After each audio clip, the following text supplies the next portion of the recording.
আসসালামু আলাইকুম viewers, welcome back to my channel. চলুন দেখা যাক মাটির চুলায় ডিম ভাজি।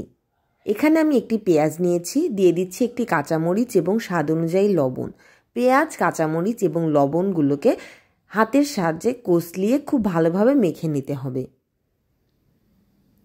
এবার আমি এতে দিয়ে দিচ্ছি ডিমগুলোকে খুব ভালোভাবে ফেটিয়ে নিচ্ছি। মাটির চুলায় রান্না করলে যে কোনো রান্নার স্বাদই কিন্তু অনেক গুণ বেড়ে যায়।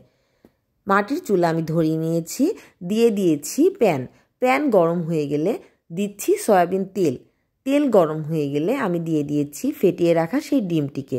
ডিম ভাজির ক্ষেত্রে তেলটি খুব ভালোভাবে গরম করে নিতে হবে। আমার রেসিপিগুলো যদি দর্শক ভালো লাগে লাইক করবেন, ফ্রেন্ডস অ্যান্ড ফ্যামিলির সাথে শেয়ার করবেন, আর যারা এখনও আমার চ্যানেলটিকে সাবস্ক্রাইব করেননি অবশ্যই সাবস্ক্রাইব করবেন। এভাবেই উল্টে ডিমের দুই পিঠই খুব ভালোভাবে ভেজে নিতে হবে। হয়ে গেল মজার ডিম ভাজি। Thanks for watching.